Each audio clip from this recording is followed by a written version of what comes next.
Bonjour à tous, soyez bienvenus.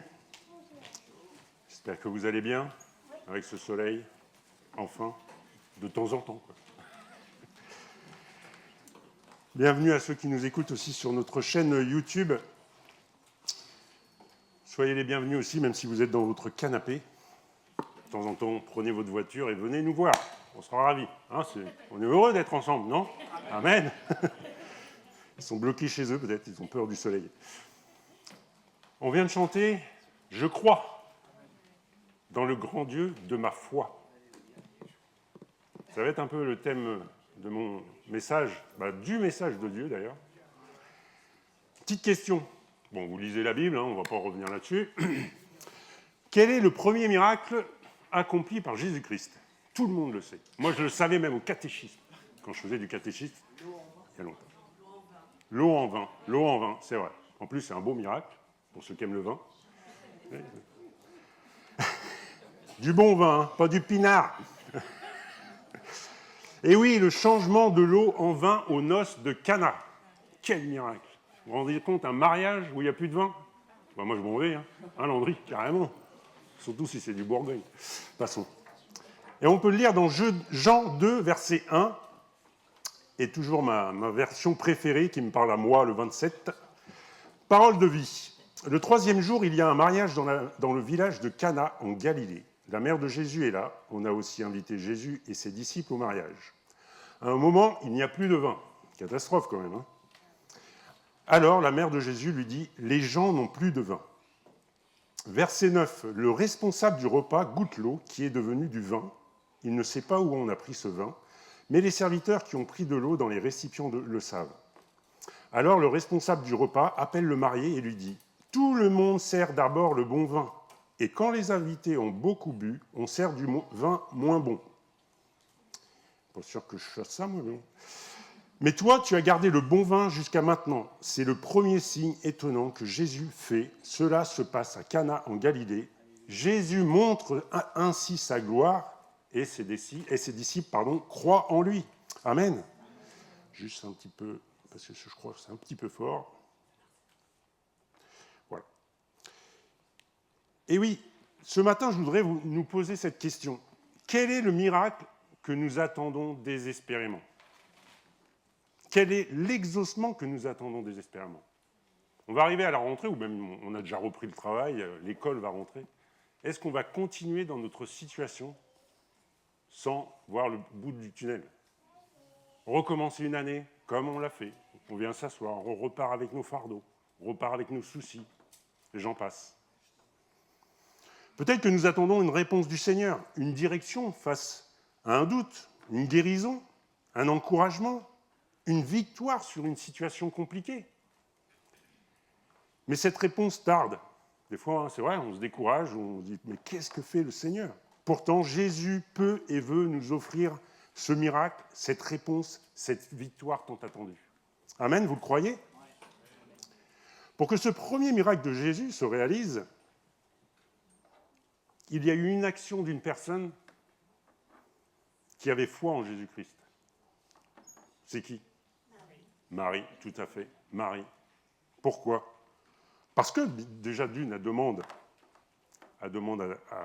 entre guillemets, elle dit à Jésus, il n'y a plus de vin. Donc, c'est-à-dire, vas-y, action, quoi.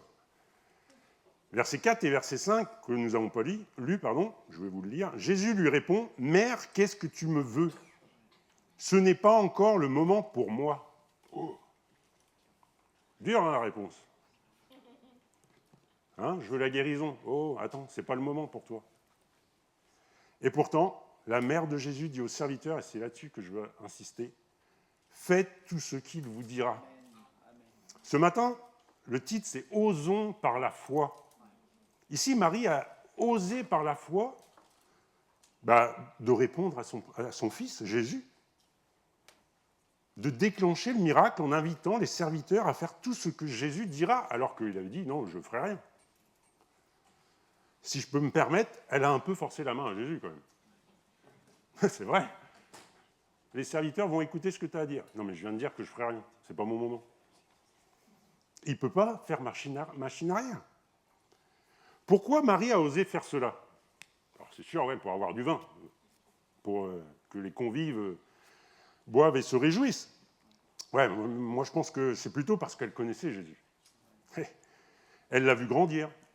Elle l'a vu parler au temple. Je vous rappelle qu'ils l'ont cherché pendant quelques jours. Elle a peut-être vu le Saint-Esprit descendre sur Jésus lors de son baptême. Elle savait de quoi il était capable.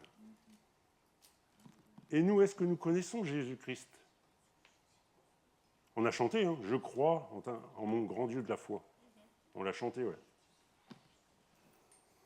Prenons-nous du temps devant sa face pour le connaître un peu plus. Mettons-nous toute notre confiance en Jésus. Avons-nous entièrement foi en Jésus? Lorsqu'on chante « Je crois », c'est que le début, ça. C'est que, voilà, après, il y a la mise en pratique. J'ai lu aussi que c'est bien de parler de la foi, je vais vous parler de la foi quand même, c'est bien de parler de la foi, des enseignements de la foi, pendant 3 heures, 4 heures, 5 heures, ce que vous voulez. Mais le mieux, c'est la pratique. Hey. Moi, j'aime bien le foot. Je reste dans mon canapé devant le foot. Je regarde le match. Est-ce que je suis un footballeur? Pas du tout. Je suis un spectateur. Je ne suis même pas acteur. Ouais, je peux crier quand il y a un but. Je peux pleurer quand ils perdent. C'est pas souvent, mais ça arrive. Mais je ne suis pas acteur. Est-ce que vous voulez être acteur de votre foi et surtout acteur dans le royaume de Dieu, pour le royaume de Dieu? Premier point, la foi, justement. Pour faire ce que Marie a fait ou a dit, il faut avoir la foi. Et la foi vient de ce qu'on entend. Et ce qu'on entend vient... Voilà. Si on la lit tous les jours. Régulièrement, on va dire. Mais ça, on le dit régulièrement, donc je pense que c'est acquis. C'est pas gagné. Lorsque nous avons décidé de descendre dans les eaux du baptême, nous avons décidé de suivre Jésus-Christ. Et suivre Jésus, c'est vivre par la foi. Parce que des fois, son jeu de mots, c'est compliqué, mais on a foi en Dieu, on a foi en Jésus-Christ et on sait qu'il est avec nous, malgré nos circonstances difficiles. Vivre par la foi, c'est agir pour permettre la réalisation de la volonté de Dieu, pour que la puissance de Dieu et la gloire de Dieu soient démontrées. Et là, nous pouvons dire que nous sommes agréables à Dieu, si nous faisons cela. Hébreux 11, verset 6. Or, personne ne peut plaire à Dieu sans la foi. En effet, celui qui s'approche de Dieu doit croire que Dieu existe et qu'il récompense ceux qui le cherchent. Amen. C'est bizarre, le pasteur William l'a partagé hier sur ses réseaux sociaux. Pourtant, il est en Sicile. Il n'est pas en vacances dans le 27. Nous avons la foi, alors Dieu va nous bénir, va répondre à nos demandes. Dieu va nous exaucer. Et Marie a mis en pratique le verset que tout le monde doit connaître et que je crois que le pasteur Mathias a partagé la semaine dernière, Hébreux 11, verset 1.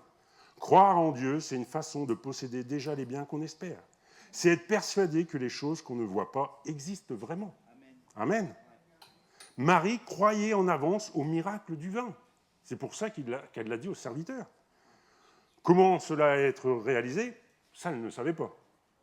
Mais elle y croyait. Et nous, c'est la même chose. Quand on a une circonstance difficile, croyez que Jésus a la réponse. Donc, insistez, osez. La foi doit devenir une démonstration, une réalisation, une concrétisation de ce que Dieu va accomplir dans nos vies. La foi que Marie démontre n'est pas un raisonnement. C'est-à-dire, on va dire au serviteur, tiens, va au magasin, va acheter 2-3 bouteilles de vin, etc. Elle n'a pas fait ça. Elle l'a fait par expérience. Parce que Jésus allait faire un miracle. En engageant sa foi, cela permet au Seigneur d'agir. Si on ne veut pas, Dieu ne va pas agir. Et si tu ne veux pas, c'est parce que tu ne crois pas. Et si tu ne crois pas, c'est parce que tu n'as pas la foi. C'est tout simple, hein? C'est tout simple, ouais, mais c'est dommage. Nous voulons que Dieu agisse dans nos vies, dans nos situations, dans nos circonstances négatives, alors activons notre foi. Mettons-la en pratique. Vous savez, le fameux pas de la foi. Un exemple, c'est un exemple. Je travaille trop, je ne peux pas venir le jeudi soir, peut-être même des fois le dimanche, j'ai des astreintes. Pose-toi la question, pourquoi pas changer de travail? Pose-toi la question et pose la question à Dieu. Attention. Et peut-être qu'il va répondre positivement. Tu vas avoir un boulot de journée et gagner bien ta vie. Après, il en faut, des gens qui travaillent le dimanche, etc. Le chapitre 11 des Hébreux, que vous pouvez relire chez vous, nous parle de la foi des patriarches. Il concerne tous ces hommes et ces femmes de la Bible qui ont agi par la foi pour être agréables à Dieu et pour aussi accomplir sa volonté. Alors il y a Abel, Enoch, Jacob, Abraham, Moïse, etc. Mais il y a un nom qui m'a surpris, moi. Je savais ce qu'elle avait fait, mais pourquoi elle est dans le chapitre 11 ? Rahab, la prostituée. Oui, elle est citée dans le chapitre 11. Et pourquoi elle est citée ? Eh oui, par la foi, elle a agi. Elle a protégé les espions. Les espions envoyés par Josué pour surtout voir Jéricho, t'en parlais ce matin, Jéricho. Et pourtant, c'était une femme pécheresse, d'origine étrangère. Elle a caché les espions et elle les a sauvés. Sauf qu'elle a fait quoi ? Elle a abandonné les dieux cananéens et se joignit par la foi à Israël et à son Dieu. Même si nous nous sentons faibles, inutiles, pécheurs, peut-être même immatures, comme on l'a entendu la semaine dernière, avançons par la foi et avec foi, comme Rahab, mettons-nous en action ce qui fera toute la différence. Peut-être qu'elle avait peur. En plus, les hommes, ils sont venus taper à sa porte. Les gens qui sont chez toi, entre guillemets, sont des ennemis. Ah non, mais ils sont déjà partis. Bon, là, elle a menti, c'est pas... Hein. Mais elle a sauvé quand même les espions. Elle a agi avec la foi. Rahab s'est investie personnellement. Pour nous, c'est la même chose. La foi que Dieu attend de nous est celle qui réclame notre investissement personnel. Ce n'est pas moi qui va croire pour vous, pour vos circonstances s'améliorent. Je peux vous aider, je peux prier pour. Je peux prier avec vous. Mais c'est vous qui devez avoir la foi. Dieu a de grands projets pour son peuple. Vous le croyez, j'espère. Mais ces projets ne sont jamais en proportion des capacités personnelles des uns et des autres. Les projets de Dieu sont proportionnels à la foi déployée dans le cœur des croyants. La foi déployée dans chacun de nos cœurs ici présents. La foi immobile, inactive, doit se mettre en mouvement lorsque Dieu s'adresse à nous. Si Dieu te demande de faire quelque chose, agis, crois-le. Un pasteur a dit, la foi, c'est comme une dynamo sur un vélo. Alors, je ne sais pas si les jeunes savent ce que c'est une dynamo, parce que maintenant, c'est un petit bouton et il y a la lumière. Vous savez ce que c'est ? Bon, ma fille, elle ne sait pas, parce que... Elle a un vélo, hein. Alors, c'était une petite roulette, comme ça, et puis ça faisait de l'électricité. Donc, comme une dynamo sur un vélo qui sert à allumer la lumière. Si nous avançons, la lumière s'allume. Et ça éclaire le chemin où on roule. Et ça évite de tomber. Hein, un petit clin d'œil à mon frère. Et si nous restons sur place, si nous nous arrêtons, la lumière s'éteint. Normal, puisque la petite roulette ne tourne pas. Parce que la petite roulette tournait avec la roue arrière. Et la foi, c'est pareil. Elle exige que nous allions de l'avant, toujours en mouvement. Afin de quoi ? Qu'est-ce qu'a fait la dynamo ? Elle éclaire. Et nous, on doit éclairer. On doit éclairer, on l'a chanté aussi. L'obscurité. Parce que s'il n'y a pas d'obscurité, on n'éclaire rien. Allumez une lampe en plein soleil, vous n'allez rien voir. Mais dans la nuit, on peut éclairer. Et on doit apporter le message de l'Évangile. Notre foi doit triompher dans les pires circonstances. Jeudi soir, on a entendu, à travers notre frère Landry, l'épreuve rajoute de la valeur à notre foi. L'épreuve rajoute de la valeur à notre foi. Si vous êtes dans une épreuve, ne vous inquiétez pas, mettez tout entre les mains de Dieu et votre foi va grandir. Mais quelle valeur à notre foi ? Notre foi doit persévérer dans l'épreuve. Notre foi doit croire aux réalités spirituelles. Notre foi doit chercher Dieu. Notre foi doit avoir confiance en sa parole. Notre foi doit obéir à ses commandements. Ça, c'est plus dur. Et c'est un peu ça, la foi. Quand Dieu nous demande quelque chose, il faut obéir par la foi. Pas humainement, parce qu'on n'y arrivera pas. Notre foi doit aligner notre vie sur les promesses divines. Vous croyez aux promesses divines ? Ouais. Et lui, quand il promet, il tient ses promesses. Notre foi doit rejeter l'esprit mauvais du siècle présent. Et notre foi doit supporter la persécution et souffrir pour Dieu. On est dans un pays où on a la liberté de nous réunir. Dans d'autres pays, ils souffrent. Et ils ont la foi, ils gardent la foi. Deuxième point, donc justement, osons. Osons par la foi. Marie a osé en demandant aux serviteurs de se préparer à obéir à Jésus. J'ai pris un autre exemple dans la parole de Dieu.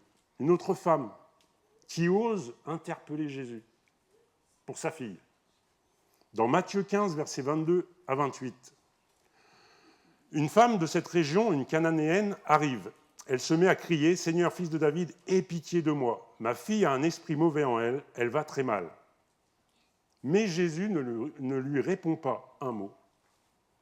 Ses disciples s'approchent de lui et lui disent « Fais partir cette femme, elle n'arrête pas de crier derrière nous. » Jésus répond « Dieu m'a envoyé seulement pour les gens d'Israël qui sont comme des moutons perdus. » Mais la femme vient se mettre à genoux devant lui en disant « Seigneur, aide-moi. » Deuxième réponse de Jésus. Jésus lui répond « Ce n'est pas bien de prendre la nourriture des enfants et de la jeter aux petits chiens. » Et la femme a continué.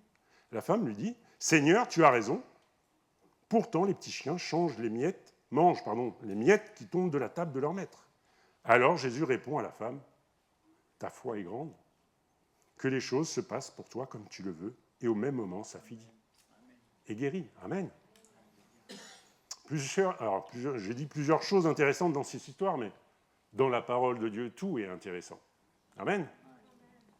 Cette femme interpelle Jésus car sa fille est possédée et surtout parce qu'elle sait que Jésus peut la délivrer. Cette femme a foi en Jésus. Cette femme a foi dans sa puissance de délivrance. Pourtant, Jésus ne lui répond même pas. Il l'ignore. Alors, je ne parle pas de la réaction des disciples. J'espère que l'équipe pastorale n'est pas pareille qu'avec ici. Là. Allez, dégage là, entre guillemets. Et pourquoi il ne lui répond pas? Alors moi, j'ai deux versions. La première version, je pense que c'est la vraie. Parce que c'est une femme étrangère et à l'époque, les relations entre juifs et cananéens étaient tendues. Et d'ailleurs, Jésus le dira juste après. « Je suis venu pour les gens d'Israël qui sont comme des moutons perdus. » Mais malgré ce revers, cette désillusion, cette incompréhension, parce que quelque part, Jésus peut guérir. Et des fois, c'est ce qui nous arrive, on ne comprend pas pourquoi Jésus ne répond pas. Malgré ça, cette femme, cette mère, insiste auprès du Seigneur en se mettant à genoux devant lui. Osons-nous nous mettre à genoux devant la face de Dieu pour persévérer dans notre demande, à persévérer dans la prière, à continuer à investir le trône de Dieu pour nos supplications, pour avoir ce miracle, pour avoir cette victoire, pour avoir cette réponse à notre demande. Et pourtant, même à genoux, Jésus continue à refuser de lui accorder la délivrance en utilisant cette métaphore entre les enfants et les petits chiens, c'est-à-dire entre les juifs et les non-juifs. Jésus est venu pour les gens d'Israël, pour les juifs. Mais que fait la femme? Alors ça, c'est les femmes, quand ils veulent quelque chose... Je parle des femmes de la parole de Dieu, bien sûr. Des fois, c'est bien, des fois, c'est bien. Des fois. Bon, tout le temps, c'est vrai. Donc, que fait la femme? Elle continue, elle ose encore plus. Ça me rappelle un peu la veuve par rapport au juge, je rappelle. Vous vous rappelez, vous connaissez la parole. Le juge, il dira quoi? J'en ai marre, elle me casse la tête. Les épouses, des fois, c'est un peu ça. Tu peux faire de la peinture 15 fois. Ça fuit en dessous, 15 ans que je te le dis. Je parle pour moi. Ils insistent. Oui, on n'est pas loin, je crois. Moi et la plomberie, ça fait 4, 5. Et donc, même à genoux, elle continue. Elle lui répond humblement, avec respect. Des fois, on peut oser face à Dieu. Mais avec respect, c'est le grand Dieu, créateur. Et si ce n'est pas sa volonté, n'insistons pas. Et donc, elle répond humblement, et sa réponse démontre sa foi, qui est grande et avec persévérance. À travers cette histoire, nous pouvons voir que la foi peut surmonter toute chose, peut faire pencher la balance du bon côté. Si nous osons, si nous ne lâchons pas. Elle n'a pas lâché. Il peut y avoir une seconde raison. Ma seconde raison, c'est celle-ci. L'attitude de Jésus face à cette femme, c'est peut-être que Jésus fait tout ça pour pousser cette femme dans ses retranchements, pour tester sa foi, pour voir jusqu'où elle peut aller, pour enfin recevoir la délivrance de sa fille. Pourquoi pas? Et pourquoi pas, Jésus ne le fait pas avec nous, pour faire grandir notre foi. Ça me rappelle ce chant que j'ai chanté. Non, je n'ai pas chanté, j'ai écouté.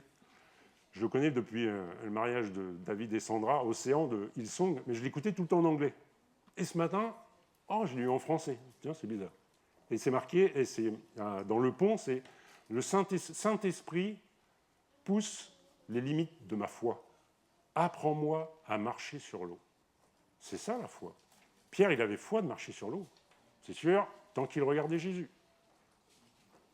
D'ailleurs, quel beau chant, merci. Et oui, donc, cette femme n'a pas lâché prise malgré l'attitude de Jésus. Elle a continué à croire. Au bout de deux refus, moi, c'est bon, je me casse, ça va, c'est Jésus, il a raison, je m'en vais. Non, elle a continué. Elle a continué. Ne lâchons pas prise, nous, mais continuons de croire. Surprenons Dieu par notre foi. Oui, on peut surprendre Dieu, parce que si on insiste, il va dire, oula, lui, il veut son miracle, lui, il veut sa guérison. OK. Et si nous pensons que Dieu est distant, alors rapprochons-nous encore plus de lui. Je vous rappelle que ce n'est pas lui qui s'éloigne. C'est nous qui nous éloignons de lui. Peut-être que nous ne sommes pas assez persévérants dans nos supplications. Nous prions, mais pas de réponse. Alors on se dit, c'est peut-être pas la volonté de Dieu, et on arrête de prier pour tel sujet. Si Dieu nous met à cœur de prier pour tel ou tel sujet, c'est qu'il a une réponse à nous donner. Donc continuons à prier jusqu'à la bénédiction, jusqu'à la guérison, jusqu'à la victoire. Ne repoussons pas à plus tard l'expérience de foi que Dieu veut nous donner aujourd'hui. Il est important de saisir les bénédictions du Seigneur au moment où elles se présentent à nous. Parfois, nous n'osons pas parce que nous avons peur de la réponse de Dieu aussi. Parce que des fois, on sait très bien que notre volonté, ce n'est pas celle de Dieu. Les pensées de Dieu ne sont pas les nôtres. Heureusement, d'ailleurs. Oui, on a peur de la réponse, ou peut-être parce que sa réponse ne nous convient pas, ou ne nous plaît pas. Moi, j'ai une voiture noire, je n'ai pas une voiture rouge. J'ai peut-être pas assez osé. Et j'ai pris un exemple. Rappelez-vous le chef de l'armée du roi de Syrie. J'ose vous poser la question du prénom ? Voilà, toi, t'es le pasteur. Toi, il faudrait que tu me mettes au fond. Oui, Naaman, tout à fait. Il était lépreux. Et il n'était pas content de la réponse, alors même pas du prophète, du serviteur, pour être guéri. Il avait une réponse pour être guéri, il n'était pas content. 2 Rois, chapitre 5, versets 9 à 11. Naaman arrive avec son char et ses chevaux, et il s'arrête à l'entrée de la maison d'Élisée.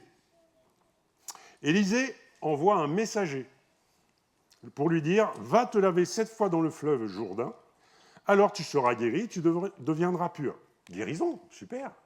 Hein, il fait chaud, sûrement, va te baigner, quoi. Naaman se met en colère.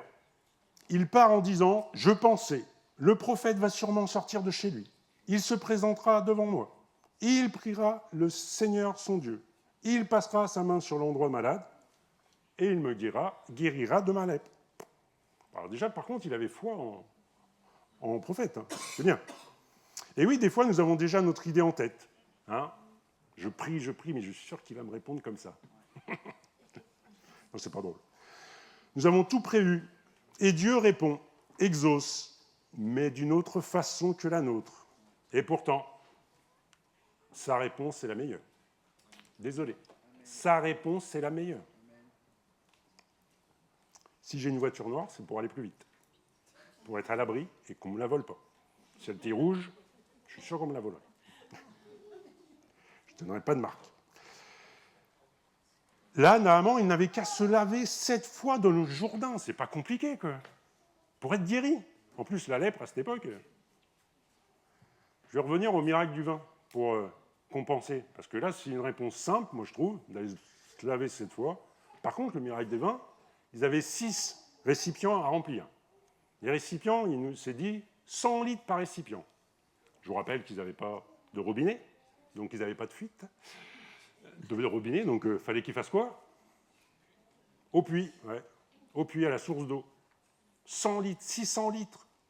Moi, de temps en temps, je prends de l'eau dans mon puits, là, j'ai un puits, parce que j'habite dans le 27. On a l'eau courante, quand même. Hein.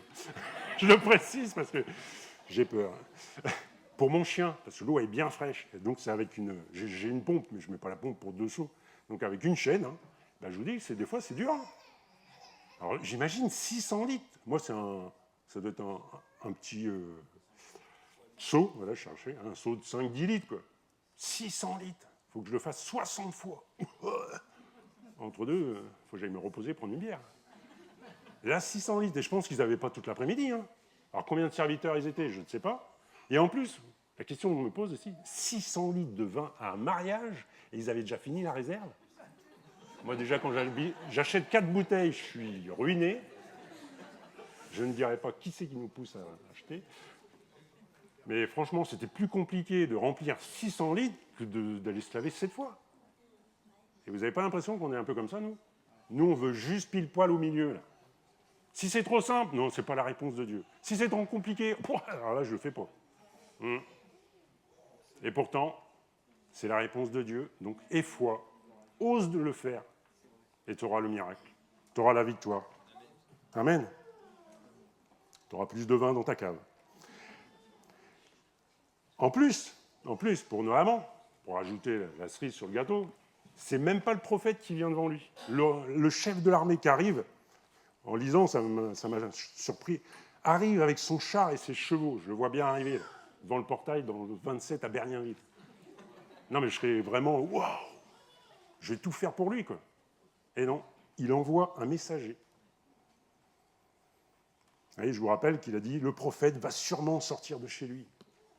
C'est pas parce que tu es chef d'armée que ça doit être le pasteur qui te répond. Ça peut être un frère ou une sœur. Il le dit souvent, on est tous au même niveau. Oui, lui, il a la responsabilité de nos vies, du peuple de Dieu, mais on peut faire la même chose, parler de la part de Dieu. Notre foi doit être en Dieu. Ce Dieu qui est en chacun de nous. N'ayons pas peur de ce que Dieu nous demande de faire pour recevoir notre miracle, parce que Dieu a raison. Dieu a raison. Une dernière pensée. Avant de prétendre marcher par la foi, il faut commencer par alléger nos cœurs de tout ce qui nous encombre.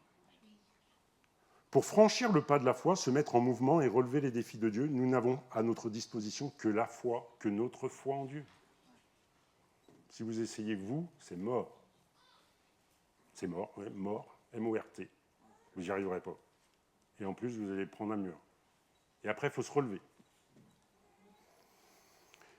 S'il nous reste quelques assurances, quelques possibilités humaines, Dieu veillera à nous dépouiller de tout pour nous permettre de nous confier uniquement en Dieu, uniquement en lui. Alors, peut-être qu'il y en a qui se disent « Mais non, moi je suis nickel, impeccable, le Saint-Esprit agit en moi, ma foi grandit tous les jours. » Amen. Amen. Tu viendras me voir à la fin, tu m'expliqueras. Donc, votre foi grandit tous les jours. Super. Et pourquoi nous doutons quand nous prions? Pourquoi nous hésitons à témoigner à notre collègue, à notre voisin, même s'il est méchant, même si c'est notre ennemi, on doit témoigner? Pourquoi nous ne servons pas Dieu? Peut-être que des choses que nous avons enfouies nous empêchent de grandir, nous empêchent d'avancer, empêchent notre foi de se développer. Des fois, on a des choses du passé qu'on cache, peut-être inconsciemment, peut-être à force, avec le temps, mais c'est pas bon. Le chapitre 11 de Jean est consacré à 80% à la mort et à la résurrection de Lazare, frère de Marthe et de Marie, Marie, celle qui a versé le parfum sur les pieds de Jésus. Le miracle, c'est quoi? C'est redonner la vie à Lazare. Et pour cela, il faut faire quoi? Ôter la grosse pierre devant le tombeau. Verset 39. Mais Marthe a peur. Elle a peur de quoi? Si on ôte la pierre, Lazare, ça fait 4 jours qu'il est dans le tombeau. Donc, il va sentir. Pourtant, ôter la pierre, c'est la seule solution pour que Lazare vive. Si nous voulons que notre foi grandisse, si nous voulons obtenir des miracles, ôtons les pierres qui cachent les choses du passé, qui cachent l'incrédulité, qui cache la peur, qui cache le péché. Et pendant que je dis ça, je suis sûr qu'il y en a qui se disent « Ah ouais, c'est vrai, j'ai ça aussi. Ah, je ne me rappelais pas. » Moi, je parle par expérience, ça me l'a déjà fait. Que je me disais « Waouh, mais oui, c'est vrai, il dit ça, mais ouais, il y a quelques années, je reprochais à telle personne, machin. » Et ça reste là. Vous savez, c'est une petite racine. Quand vous déracinez votre jardin, vous enlevez tout. Non, il reste toujours une racine et ça va repousser. Et le pire, ça repousse encore pire. Donc là, s'il vous reste quelque chose dans le cœur, il faut l'enlever.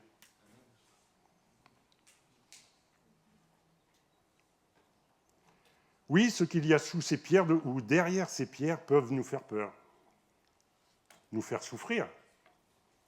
Mais Dieu est assez grand pour s'en occuper et surtout pour nous en débarrasser afin que nous soyons libres pour Dieu, pour qu'enfin nous puissions oser par la foi pour être victorieux sur nos circonstances.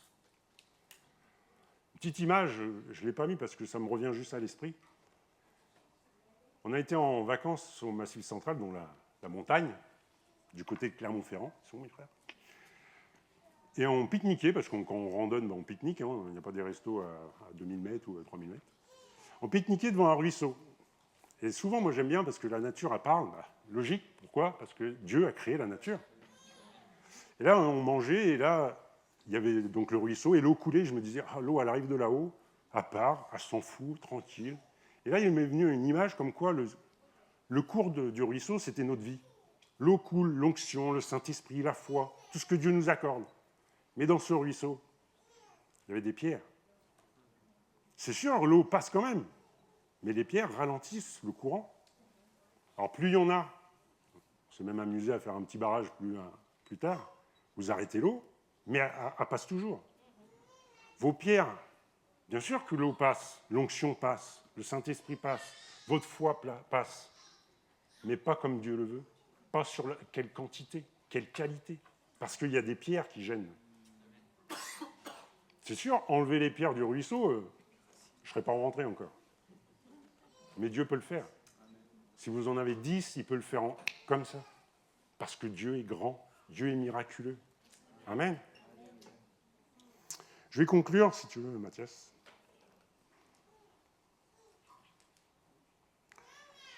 Nous, le peuple de Dieu, devons composer avec la foi, avec notre foi, avec ta foi, mon frère, avec ta foi, ma sœur. Car il n'y a pas d'autre alternative. Vous avez un problème, vous allez aller le voir dans le monde. Alors ils vont trouver une solution, mais ça ne va pas durer. N'essayons pas de nous appuyer sur autre chose que sur Dieu. Un frère, il y a longtemps, qui avait prêché, quand vous êtes dans un sable mouvement, il ne faut pas bouger, il faut attendre. Ben là, c'est la même chose. Sable mouvement, c'est quoi la seule solution ? C'est de regarder en l'air. On est chrétien, on est croyant ? Ben, votre solution vient du ciel. Lorsque Marie a parlé aux serviteurs, elle a injecté des paroles de foi. Elle y croyait, serviteur, écoute ce que Jésus va dire, alors que Jésus avait dit non. Et par conséquent, des paroles de vie, elle a injecté dans cette situation qui était morte, il n'y avait plus de vin. Terminé, quoi, entre guillemets, le mariage, basta.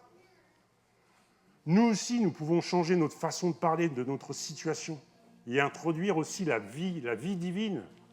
Si votre situation paraît morte, Dieu peut la faire revivre. Par contre, le voulons-nous ? Est-ce que notre foi se développe ? Se développe-t-elle ou se développe pas ? C'est ça, hein, on n'est pas juste là, et je le redis régulièrement, on n'est pas là pour chauffer les chaises, désolé. On est là pour avoir des miracles dans notre vie, pour témoigner aux gens qui sont à l'extérieur, et pour nous aimer, afin que les gens extérieurs nous voient aussi. Qu'est-ce qui se trouve enfoui au fond de ton cœur pour que nous ayons si peur de voir Jésus y pénétrer ? Ah oui, ça va faire mal quand il va l'enlever, mais on sera libre. On sera libre. Recommencer une année encore comme l'année dernière ? Bah franchement, c'est usant. Et on n'avance pas. Et surtout, on ne fait pas avancer le royaume de Dieu. Surtout, on ne fait pas le royaume de Dieu. Voulons-nous ôter ces pierres qui nous empêchent de saisir notre miracle ? Il est temps d'ôter nos pierres pour que Jésus libère entièrement notre cœur, libère entièrement notre vie, libère entièrement notre foi Oui, il faut oser. Il faut oser. Pourtant, il y a beaucoup à faire et encore plus à recevoir. Ce matin, je ne prie pas, je sais que Dieu vous a parlé. C'est pas souvent que j'ai cette conviction avant d'attaquer, mais franchement, j'étais dans la paix.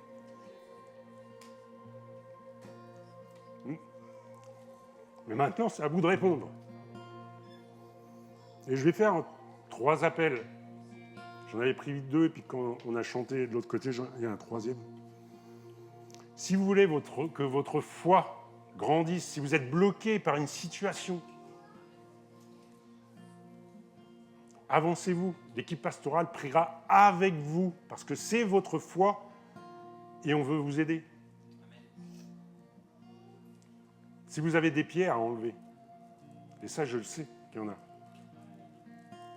Si vous avez des choses enfouies, avancez-vous, on va prier avec vous, parce que je sais que ce n'est pas facile. Mais on est là pour vous aider, parce qu'on vous aime de l'amour de Dieu. Et il y en a un 3e, si vous souffrez quelque part, n'hésitez pas à avancer, parce que Dieu guérit, on l'a chanté. Son nom guérit. Amen. Et il est la vie. Alors maintenant, baissons nos têtes. Prenons vraiment un temps. Ceux qui veulent qu'on les aide à avancer dans la foi, avancez-vous, on va vous aider à faire sauter le verrou, à oser interpeller Dieu.